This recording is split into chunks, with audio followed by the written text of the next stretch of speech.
¿Qué tal? Buenos días. Los diputados decidieron no decidir en el tema de la reforma de pensiones. De eso y más hablamos hoy en República.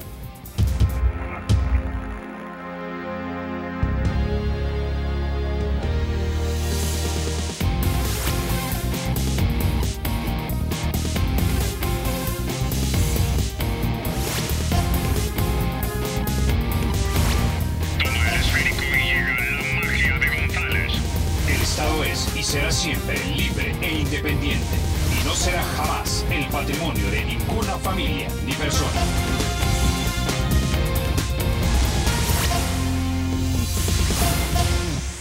Bueno, sin mayor preámbulo, vamos a introducir a nuestros invitados. Esta mañana nos acompaña don Paul Steiner. Él es el fundador del Movimiento Democracia Limpia. También nos acompaña Eduardo Escobar, de Acción Ciudadana. Y también nos acompaña el doctor Humberto Sáenz, presidente del Centro de Estudios Jurídicos de El Salvador. Caballeros, bienvenidos a República. Buenos días. Buenos días, Carlos. Gracias. Bueno, nuevamente, digamos, los diputados no pudieron ponerse de acuerdo, don Paul, y con 43 votos, menos los de la fracción arenera, aunque aparentemente no votaron en contra, sino que se abstuvieron. Vamos a discutir qué significa eso realmente. Subir el techo de 45% a 50% de lo que le podemos prestar a las AFPs para que paguen las pensiones. Esto, según fuentes que yo consulté, tanto de Fundahungo, de la ESEN, así como también de Funde, les da aproximadamente 1 año y medio más de tiempo para quizá ponerse de acuerdo, lo cual lo dudo, porque esto caería en año preelectoral, lo que probablemente nos dice que el próximo año tendremos nuevamente una discusión sobre si se sube o no otra vez, aunque sean 2 puntos porcentuales, el techo de lo que se le puede prestar a las AFPs, con la intención de que sea en el 2019, cuando ya tengamos nuevo presidente, 1 año de asamblea y 2 años libres de elecciones, para que realmente reformen el sistema de pensiones. Básicamente han pasado la papa caliente para más adelante en el tiempo. La preocupación no es tanto en base a la ciudadanía, no es tanto que van a tomar una decisión después. La preocupación es realmente para los que ya se están jubilando. ¿Por qué? Porque hay menos liquidez en las AFPs. Entonces, a menor liquidez en la cuenta individual, menos tiempo hay para cubrirlo. Recuérdese que digamos que es una cuenta, un bote así de este porte, antes tenía dinero hasta aquí, reemplazaron la mitad de ese dinero con papeles. Esos papeles no pagan pensión, no compran frijoles. Entonces, estamos viendo ahora que no solamente no van a reponer capital por mucho más tiempo, por la reforma que hicieron previamente, sino que también están pagando un interés paupérrimo. Entiendo que este incremento de 45 a 50% va a ser pagado al 4%. 3,5%. 3,5%. Si yo ahorita voy a un banco, el banco me va a cobrar 15% para un préstamo. Entonces, si nosotros los ciudadanos estamos enjaranándonos al nivel de 15% del interés que tenemos que pagar, nuestros propios ahorros, que están siendo confiscados básicamente por el gobierno, nos lo están pagando a 1/3 o 1/5 de lo que nosotros tenemos que pagar. Hay algo totalmente incorrecto ahí. 3,5%, 4%, comparado a lo que el mismo gobierno le está pagando a inversionistas internacionales en bonos, que anda por el 8%, en algunos casos hasta 9%, y si ahorita con la pésima calificación que tenemos van a buscar más bonos, eso va a estar al 9,5. Estamos en una situación donde el pasar la papa caliente para adelante no es un problema para los gobiernos. ¿Por qué? Porque lo único que están haciendo es, ya no tengo que decidir yo, ahora hazlo tú. En este caso, la asamblea se lo pasó a la próxima asamblea. Y el gobierno de Sánchez Serén lo más probable es que va a lograr un poquito más tiempo para pasárselo al siguiente gobierno. Pero el problema es los pensionados. Lo platicábamos Eduardo y yo antes del programa. Para alguien de la edad de él no hay un problema tan grande, pero la gente que ya comenzó a jubilarse, sí. ¿Por qué? Porque la expectativa de liquidez para su pensión está mucho menor y no se ve que va a haber un pago del capital muy pronto, lo cual significa que la liquidez, esa pensión que le debió haber durado 22, 23, 24 años a la señora que se jubiló en el 2009, ahora probablemente le va a durar 12, 13 años. porque hay falta de liquidez y no hubo la rentabilidad que necesitaba. ¿Quién va a pagar eso? ¿Quién va a proteger a esa señora?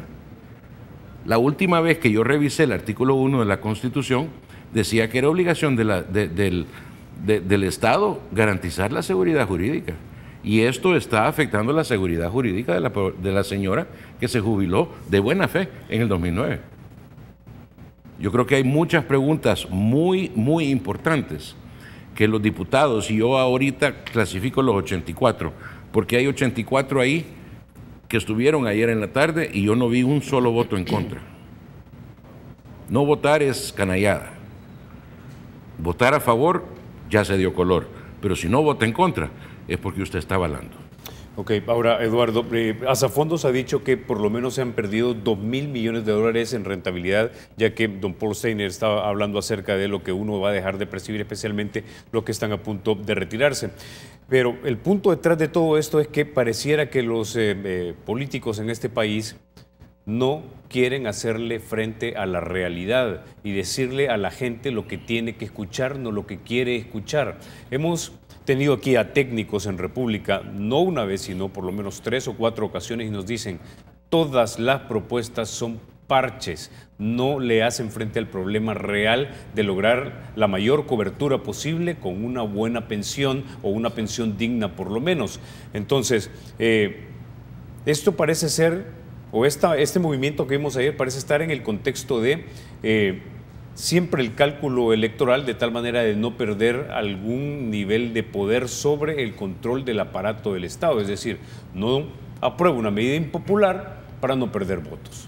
Sin lugar a dudas, lastimosamente el tema de pensiones en el país se ha enfocado esta discusión exclusivamente desde el ámbito estructural fiscal. O sea, se está viendo el tema como un problema fiscal y se está desnaturalizando el tema de las pensiones, que obviamente involucra un derecho fundamental, y en esa medida, es lamentable de que el tema de pensiones se esté abordando de esta manera, y esto esquiva la real discusión que debe de haber, porque si bien es cierto el problema en este momento para el Estado es el déficit que le generan las pensiones, es el pago de estas pensiones y las obligaciones previsionales que tiene que rendir y solventar el Estado, pero la discusión de fondo está en lo que usted mencionaba, el tema de la cobertura. O sea, estamos hablando de que quien accede a una pensión es un grupo privilegiado de personas dentro de toda la población económicamente activa, o la que fue económicamente activa. Y más allá de que sea un grupo reducido, estamos hablando que la mayoría de estas personas que reciben pensión van a recibir una pensión que representa un 20-30% de su salario. Entonces, hay un debate que está siendo escondido, que está siendo obviado en el tema de pensiones, y es precisamente eso: cómo ampliar la cobertura, cómo establecer mecanismos, ya sea dentro de lo que actualmente la ley SAP establece, o otras medidas alternas para tener la mayor cantidad de afiliados al sistema, y luego tener mecanismos para lograr pensiones que sean más dignas, porque ese es el problema. Tenemos pensiones de $200, $300, entonces eso obviamente no garantiza condiciones de una vida digna a la persona que lo recibe. Entonces, y con esto concluyo, salgámonos más allá de la discusión fiscal, salgámonos al tema real que involucra el tema de las pensiones. Doctor Humberto Sáenz. Sí, yo coincido que hemos estado en esta situación de estarle poniendo parches a un problema como es este del sistema previsional, pero es una recurrencia en estar queriendo poner estos parches que arranca básicamente desde que se aprueba este fondo obligacional, ¿verdad? Que ahora estamos discutiendo, el famoso FOP, porque eso fue un parche justamente. Ya a esas alturas, en 2006, 2007 más o menos, que se aprueba este fideicomiso, ya a esas alturas ya era evidente que el sistema necesitaba ser reestructurado, que habían problemas que necesitábamos solventar, y se identifica una alternativa que va a ocasionar en el futuro, como en efecto se descubrió más adelante, este tipo de inconvenientes con los que ahora estamos lidiando. Y entonces, lo que hemos venido escuchando desde esa época, 2006-2007, no recuerdo exactamente el año en que se aprobó el fideicomiso, pero por ahí fue más o menos, pasando luego para la administración del expresidente Funes, en donde me consta que se hizo un estudio a nivel de la Superintendencia de Pensiones en aquel momento, que luego fue fusionada, pero me consta que se hizo un estudio en donde se identificaron cuáles eran los problemas fundamentales del sistema y se planteaban ya algunas alternativas. Y me consta también que en aquel momento la decisión política fue: dejemos eso en el congelador. Dejemos eso en el congelador porque es una discusión que en esta presidencia no queremos tener y es una discusión que vamos a trasladar a la siguiente presidencia, sea quien sea el que en su momento llegue a ocupar el cargo. Bueno, llegó la presidencia del profesor Sánchez Serén y venimos viendo pues exactamente lo mismo, el dilatar y dilatar y dilatar una solución integral al problema. Y han aparecido todas estas propuestas que yo no las calificaría, estas otras propuestas, como parche, porque mi impresión, sin ser especialista en el tema, es que intentan abordar de una manera más integral. Podemos estar de acuerdo o no con las soluciones que están proponiendo, pero me parece que intentan abordar de una manera más integral el problema.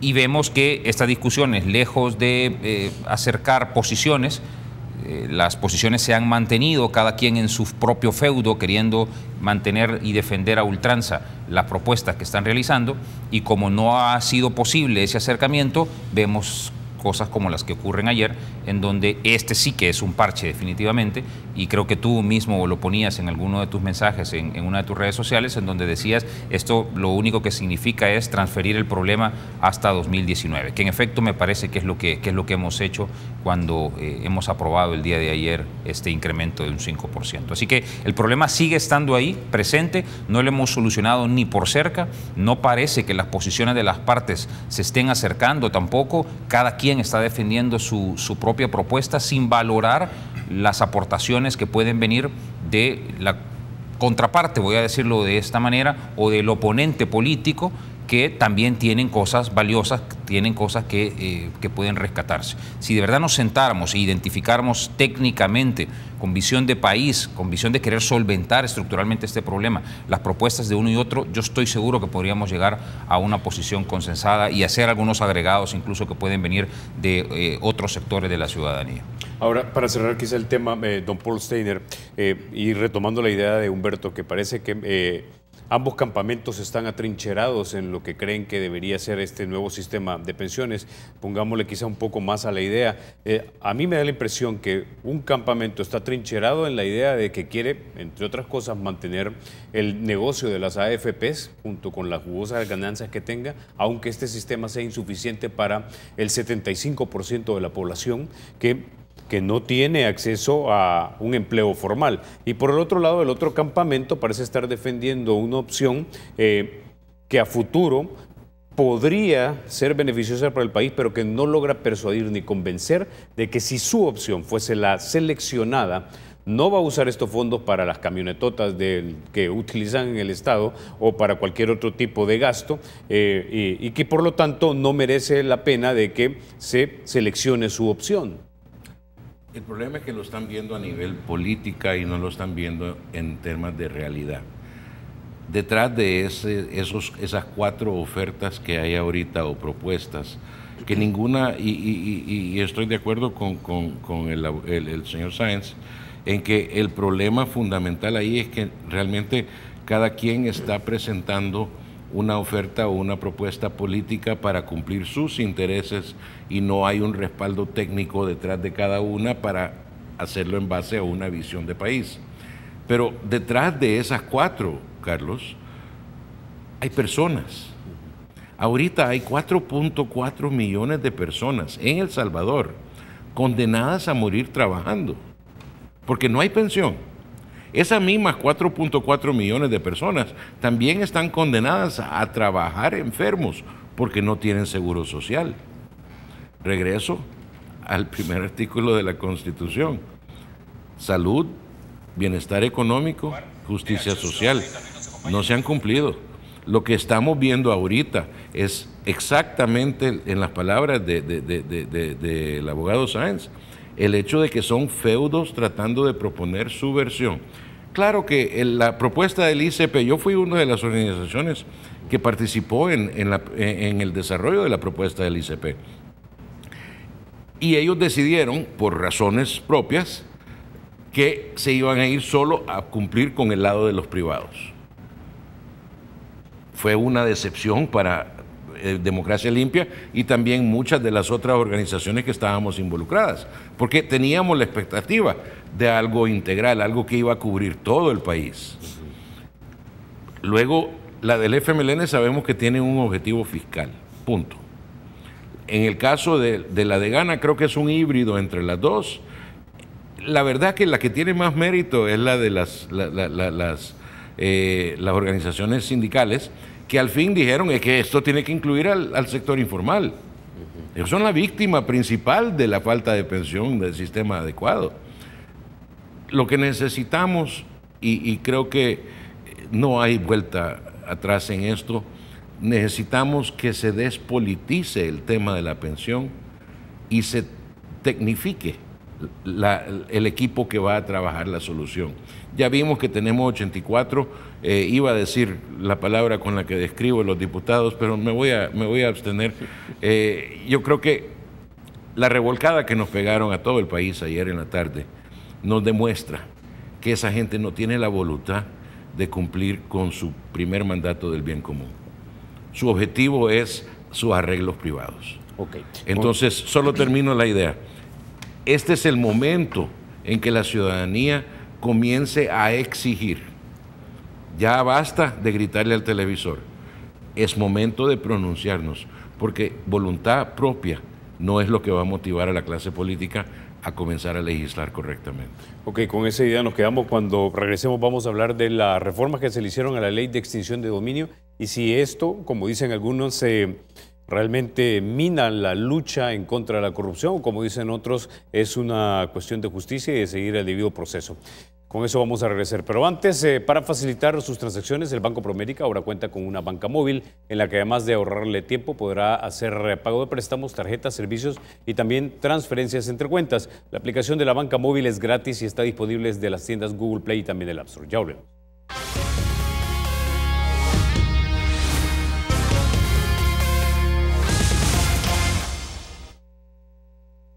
Gracias por continuar con República. Bueno, ayer también fue otro día, no sé si decirle sorpresa o de... Ya no es sorpresa. Oye, ya no es sorpresa. No. De otro hecho ordinario dentro de nuestra Asamblea Legislativa, con 43 votos, se aprobaron reformas a la ley de extinción de dominio. Quiero que escuchemos algo de lo que dijo la embajadora de los Estados Unidos, Jean Mains, quien había sido una de las defensoras de la ley tal y como se aprobó. Escuchemos.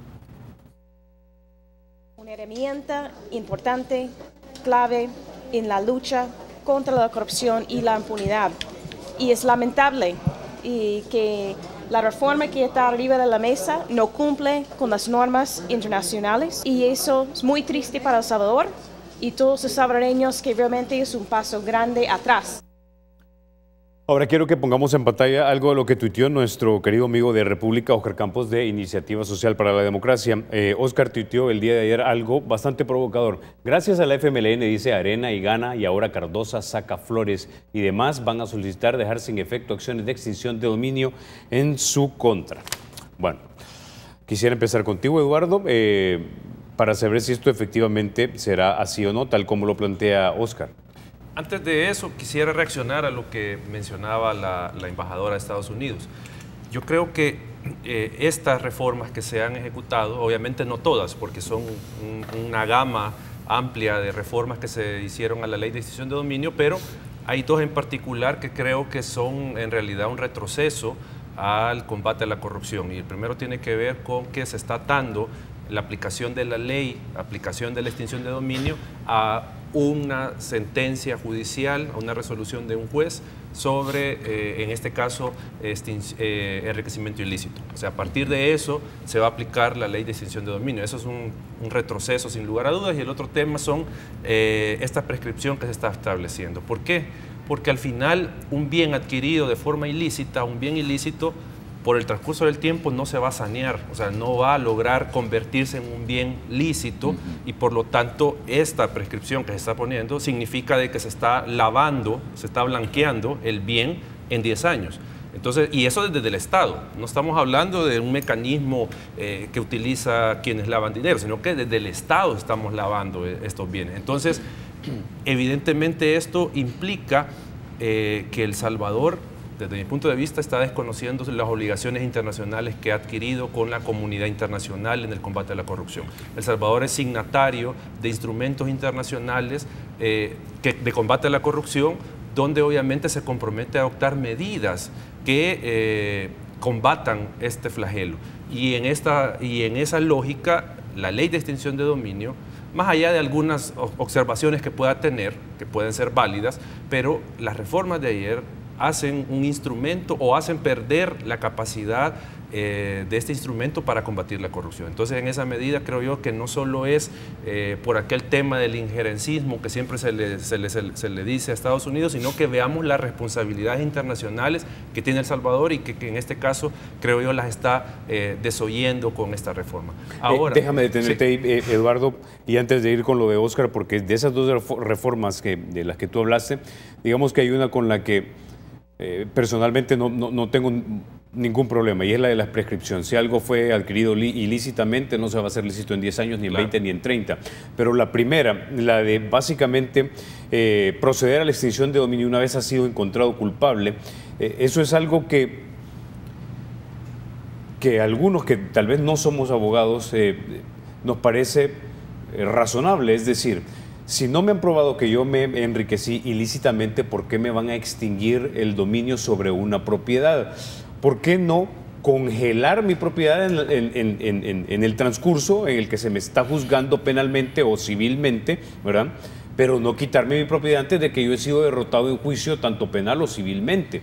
Es que en el caso de una responsabilidad penal, esa responsabilidad recae sobre la persona, o sea, es personalísima esa responsabilidad. Y en el caso de la extinción de dominio, lo que se está debatiendo no es la responsabilidad de la persona, sino que el origen ilícito del bien. O sea, en este caso va dirigido el proceso contra el bien. ¿Qué quiere decir esto?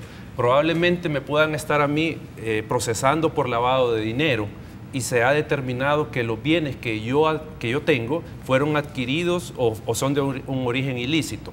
¿Qué pasaría bajo esta lógica que estamos planteando? Que, por ejemplo, un funcionario público que está siendo procesado por enriquecimiento ilícito, lavado de dinero, lo que sea, al final hay una sentencia absolutoria, no se le determina responsabilidad penal. Eso quiere decir que los bienes que ya hay suficientes indicios, suficientes pruebas que son ilícitos porque venían de algunas actividades vinculadas con narcotráfico, lavado de dinero, etcétera, etcétera, no pueden ser tocados y pasan y el Estado le reconoce la propiedad sobre esos bienes. Eso es lo que sucede. Entonces, a lo que voy es que equivocadamente para mí se ha mencionado de que se está extinguiendo el dominio de un bien sin un juicio previo, sin una condena previa. Pero recordemos que el proceso de extinción de dominio se da ante un tribunal, hay un contradictorio, o sea, hay posibilidad de que la persona que va a ser afectada exponga sus razones, presente pruebas para que al final en la resolución que tome el tribunal, la sentencia que tome, pueda o no determinar de que ese bien efectivamente es de origen ilícito. O sea, a lo que voy yo es que sí hay un proceso judicial, sí hay una sentencia que avala o no la extinción de dominio. O sea, y en esa medida no necesita o no se puede vincular o es incorrecto vincularlo con una responsabilidad civil o penal que pueda tener el propietario del bien. Porque ¿qué es lo que pasa? Hay, haciendo una equiparación, hay una figura en materia penal que se llama alzamiento de bienes. ¿Qué significa esta figura? Yo adquiero un bien y para efectos de que no haya persecución y al final no pueda yo tener responsabilidad patrimonial, yo lo transfiero a familiares o amigos para efectos de ocultar este bien que está dentro de mi patrimonio. Entonces, esto es lo que puede pasar, o de hecho es lo que pasa con los delitos a los que se les aplica la extinción de dominio. Yo puedo adquirir un bien, lo traslado a un tercero, a un familiar, a otra persona, con el objetivo de en teoría, hacerlo lícito el origen, o sea, blanquearlo, como se dice. Y en esa medida es que, por eso, la extinción de dominio no se fija en la responsabilidad de la persona, sino que sigue el bien, o sea, por lo que decíamos, el origen ilícito del bien. Entonces, en esa medida, por eso digo, desde mi punto de vista, no es cierto de que no haya un proceso previo judicial, que no haya una sentencia, que no se le dé oportunidad a la persona de defenderse, de argumentar en contra de la acusación que se está haciendo contra su bien.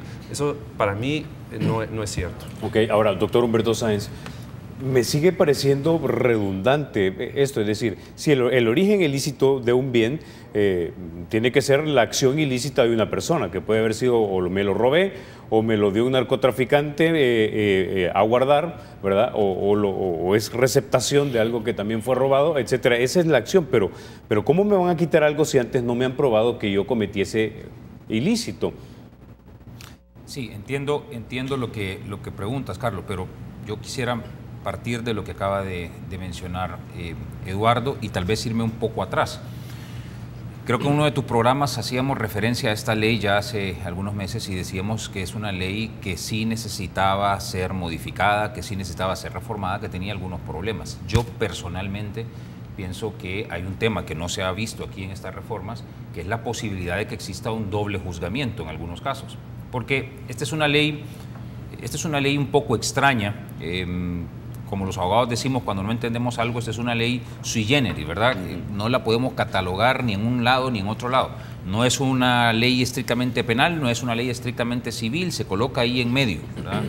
Entonces, tiene características muy particulares.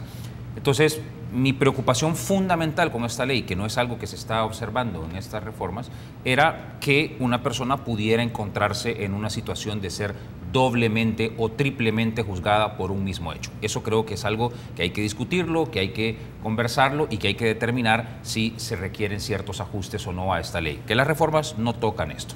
Ahora, lo que sí hace la reforma, y creo que ahí es la daga directa al corazón de la ley, es el establecimiento de un requisito previo de obtener una sentencia judicial por enriquecimiento ilícito, que es lo que mencionaba Eduardo. Eso creo que mata la ley por completo, porque primero no distingue que hay diferentes situaciones en las que podemos estar en presencia de la necesidad de aplicar esta normativa, porque pareciera, y aquí no sé qué pensaban los asesores cuando incorporaron esta reforma, pero pareciera que solamente estamos pensando en los funcionarios, que pareciera que solamente estamos pensando en personas que han administrado fondos públicos y que requieren de un proceso previo en donde se determine que ha existido un enriquecimiento sin causa, un enriquecimiento ilícito. Eso ya es criticable, pero ¿qué pasa con todos los demás?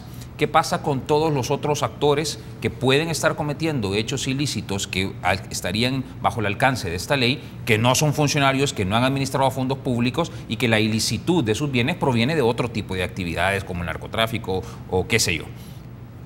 Y esta reforma está estableciendo un requisito de procesabilidad antes de iniciar la ley. Creo que ahí está el principal problema de las reformas y un llamado desde ya al presidente de la República para que por supuesto vete estas reformas, porque con esto se acaba prácticamente la ley de extinción de dominio. Yo discrepo un poco con el tema de la prescripción, porque yo creo que la prescripción, a ver, tal vez lo pongo de manera más clara. La reforma prevé dos distintas prescripciones y eso me parece injustificable. Habla de una prescripción de 10 años para ciertos casos, siempre pensando en los funcionarios casualmente, y habla de una prescripción de 30 años para otros casos. Esa distinción no le encuentro absolutamente ninguna justificación. Yo no soy tan enemigo de la prescripción, me parece a mí que la prescripción, bueno, de hecho la jurisprudencia nuestra lo ha reconocido y en el derecho comparado así se reconoce, que la prescripción es también una institución de orden público, porque la prescripción como tal otorga certeza jurídica y eso también es importante. Por lo tanto, a mí no me hace tanta bulla el tema de la prescripción, me hace bulla que digan que para estos casos son 10 años y para estos casos son 30 años. Si dijéramos 30 años para todos los casos, yo personalmente no tendría problema con una disposición como esa. Y entonces regresando ahora a lo que planteaba Eduardo en su intervención. La ley prevé un mecanismo, prevé un proceso que se desarrolla frente a un tribunal, que se desarrolla frente a un juez. Hay una etapa de investigación que ahora la han desnaturalizado un poco porque en las reformas se le da oportunidad al investigado de estar informado y de tener a su abogado desde las gestiones de investigación, eso también me parece un error en las reformas. Pero después de ese proceso de investigación hay una decisión que debe tomar la Fiscalía de judicializar el caso. Entonces procede a judicializar el caso, se encuentran los elementos necesarios para pretender extinguir la propiedad de un bien en relación a una determinada persona. Hay una audiencia preparatoria en donde se identifica cuáles van a ser todas las pruebas que se van a presentar en el proceso. Y ya hay una audiencia posterior que se le llama audiencia de sentencia, tal vez el nombre no es el más apropiado, pero hay una audiencia posterior que puede durar hasta 30 días, si no mal recuerdo, en donde se va a producir toda esa prueba. Y ahí puede desfilar la prueba documental, la prueba testimonial, peritos, si fuera el caso, en fin. Las partes, la Fiscalía por un lado, y la persona a quien se le pretende extinguir el dominio por el otro, tienen toda la oportunidad procesal de defenderse. Hay ahí un debido proceso y por lo tanto, si el juez pronuncia la sentencia extinguiendo el dominio, el proceso se ha cumplido, no ha sido despojado de su propiedad sin haber sido oído y vencido en juicio. Claro. Creo que a estas alturas ya también estaría claro, creo que tú lo has abordado en otros programas, que aquí no estamos hablando de una confiscación, ¿verdad? Porque hay una ilicitud en el bien mismo, en tener ese bien y por lo tanto la Constitución no protege a esa propiedad obtenida ilícitamente. Se le garantiza el derecho de defensa. Y se le garantiza el debido proceso. Donde sí veo problema, y aquí creo que sí lo aborda un poco la reforma, pero no del todo bien. Yo sí veía el segundo problema, además del que te planteaba al inicio, es que esta ley establecía también la posibilidad de que la Fiscalía dirigiera toda su acción contra bienes que pudieran ser equivalentes a los bienes obtenidos ilícitamente. Ahí sí yo veía un problema también, porque decía, bueno, si yo tengo este bien obtenido lícitamente, podría haber hecho otras actividades ilícitas, pero este bien es un bien que he obtenido lícitamente. No hay ninguna razón por la cual el Estado entonces me tenga que quitar ese bien que yo obtuve lícitamente. Por lo menos no bajo este esquema. Distinto sería si yo, por mis actuaciones, he ocasionado un daño al Estado, porque yo fui funcionario público, me apropié de bienes, este bien lo había adquirido ilícitamente, pero por el otro lado hice actividades ilícitas. Yo soy condenado porque realicé actividades ilícitas. Bueno, entonces existen los mecanismos que siempre han existido para que el Estado me persiga mi responsabilidad patrimonial, yo me obligue a devolverle al Estado eso que he utilizado indebidamente o que me he apropiado indebidamente, y en las acciones que siempre han existido y para lo cual no necesitamos una ley como esta, el Estado llega, embarga los bienes que yo obtuve lícitamente, pero no bajo este régimen de la Ley de Extinción de Dominio, sino bajo el régimen común y corriente del Código Procesal Civil y Mercantil, que siempre ha estado ahí. Eso era otro problema que yo estaba viendo también en esta ley, y creo que las reformas intentan mitigar ese problema porque desaparecen un par de incisos y un par de párrafos de algunos artículos que ahora ya no hacen alusión a esos bienes equivalentes. Entonces, en resumen, Carlos, yo sí creía que esta ley necesitaba ser reformada, no con la prisa, con la premura, con que se ha hecho, con el atropello que hemos visto que se ha realizado, porque manda además un mensaje que yo entiendo las reacciones, porque el mensaje que manda es: aquí hay algo oculto, aquí hay algo que se quiere esconder, aquí hay personas a quienes se quiere proteger, y eso no es bueno. No, y sobre todo en una situación como la que atraviesa nuestro país, con tanta polarización, en donde ahora los políticos están mandando un mensaje adicional: nos queremos autoproteger, incluso con declaraciones completamente lamentables de algunos diputados que dieron ayer, que sí, que lo reconocieron, que hay un afán de protección, algunos de ellos incluso ahí dentro de la Asamblea Legislativa. Eso está muy mal. Yo creo que esta ley debe reformarse, pero creo que debe reformarse técnicamente, identificando si existen o no, yo no lo estoy aseverando, estoy dando mi posición personal, pero identificando si existen o no violaciones a derechos fundamentales, y si hay violaciones o pueden llegar a generarse violaciones a derechos fundamentales, bueno, pues hacer los ajustes que se estimen pertinentes. Pero esta reforma no sirve. Esto que se ha hecho no sirve y le mete una daga directa al corazón a la Ley de Acción de Extinción de Dominio. Don Paul Steiner, su valoración sobre este punto. No solamente no sirve, pero está creando una vía legítima para que el Estado, como decía Eduardo, lave los bienes de los corruptos y de los criminales. Te doy un ejemplo. Esa caballeriza en Cangrejera que todos hablan, a nombre de dos personas que son campesinos que nunca han tenido mucho dinero detrás de ellos. tú no puedes ir contra el que todos sospechamos porque no está su nombre sobre el bien. Tú tenés que ir contra el dominio de ese bien. Y dejémonos de paja, esto no es contra bienes. La ley de extinción de dominio no es contra bienes. Está cuestionando la legitimidad del dominio sobre ese bien. Lo único que está diciendo es demuéstreme la factura con la que usted lo compró. Es lo que está preguntando. Así de sencillo. Demuéstreme la factura.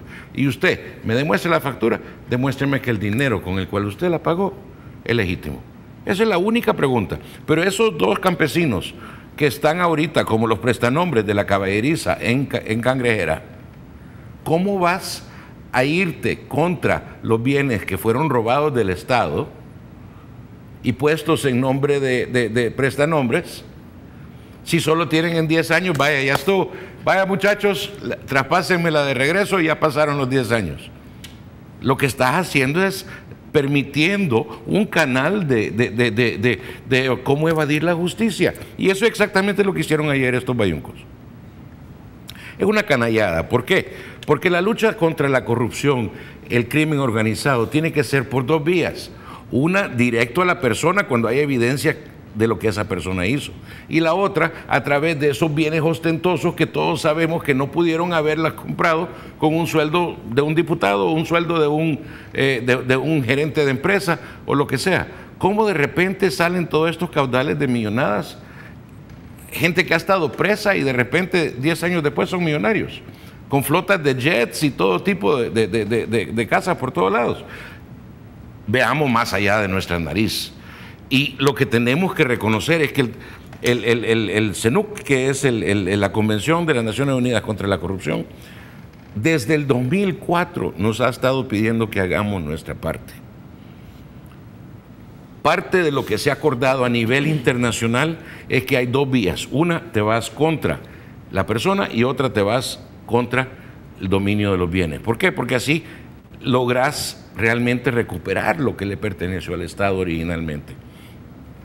La segunda cosa es que en el 2013 estos diputados o la Asamblea Legislativa, muchos de los cuales estaban ahí porque la mayoría tienen décadas de estar como diputados, firmaron en Panamá, en el 5º foro de la Organización Global contra la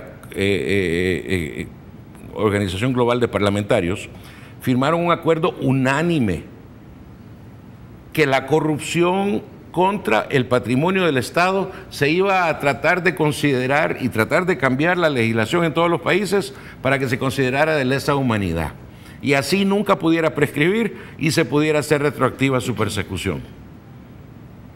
La Asamblea Legislativa ayer demostró que su firma no vale nada, porque firmaron en 2013 un acuerdo que le iban a hacer y ahora hasta protegen con menor prescripción a los corruptos. Imagínate, 30 años para los mafiosos y 10 años para los corruptos.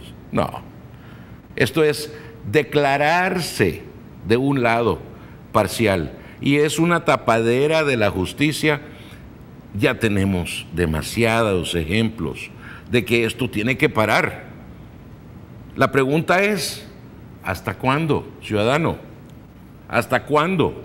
Tenemos ahorita, cada plenaria es una tapadera más que permite que se siga robando o que se siga abusando. ¿Qué piensa de que el Partido Arena se ha abstenido de votar y que hayan dicho a través del doctor Portillo Cuadra en su cuenta oficial de Twitter que si votaban o no votaban en contra o se abstenían, el resultado iba a ser el mismo?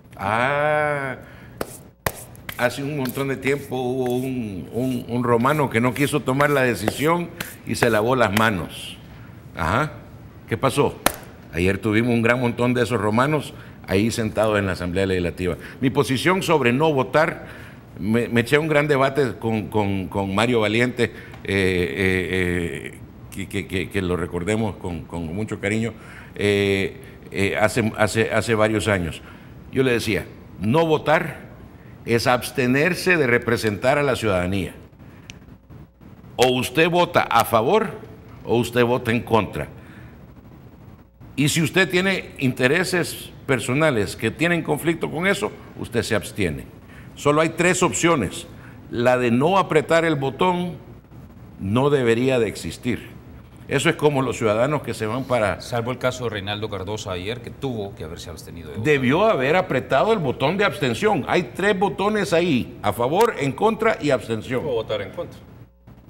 No, él tuvo que abstenerse. O votar en contra. Por toda la moral y ética que existe en el mundo, él tuvo que haberse abstenido, no participar en la decisión. Lo mismo la señorita esta o la señora esta de Arena que votó para proteger a su marido, que es uno de los tránsfugas. Entonces, ella debió de haberse abstenido. Honestamente, la falta de vergüenza de varios ayer en la tarde a mí me dejó extremadamente exaltado. Y yo sé que hay un gran montón de ciudadanos, por las llamadas y los mensajes que yo recibí ayer, que están extremadamente indignados. Y tenemos que hacer algo. Tenemos que ahora tomar las riendas, porque ya se demostró claramente que se van a estar encubriendo todo lo que puedan, y con la manera en que se han protegido con todas estas internas, el año siguiente van a ser los mismos buitres que se van a sentar en esas curules, a menos que nosotros hagamos algo. Ok, tengo una pregunta más para ti, Eduardo, y es, retomando lo que había dicho Oscar, con estas reformas entonces ahora el FMLN, el señor Cardosa, el señor Saca, el estate de la familia Flores y los demás pueden solicitar dejar sin efecto las acciones de extinción de dominio que pudiesen haber en su contra. Bueno, esa es una buena pregunta. Cuando hay alguna reforma, algún cuerpo legal, por lo general, lo que el legislador establece en la nueva regulación, en la nueva legislación, es que los procesos que ya se estaban conociendo con la legislación anterior se terminarán de conocer con la aplicación de la ley que ha sido derogada o reformada. Por ejemplo, eso pasó aquí cuando se dio el cambio del Código Penal, procesal penal. Los procesos que estaban ya llevándose adelante, pues concluyeron con la aplicación de la ley anterior. En este caso, estas reformas no establecen algún ámbito de retroactividad y en esa medida, desde mi punto de vista, no tendría que tener ningún efecto sobre lo que ya decidió el Tribunal Especializado en Extinción de Dominio. No tendría que tener ningún efecto esta reforma. Incluso en los procesos que actualmente se siguen tampoco debería de abarcar la aplicación de esta reforma. O sea, tendrían que concluirse con la legislación anterior, con la regulación anterior. O sea, bajo el supuesto de que no necesitan, como lo decía Humberto, una sentencia de enriquecimiento ilícito que sea condenatoria, no necesitan eso para continuar y terminar, desde mi punto de vista. Ok, con esa idea vamos a la pausa y ya volvemos.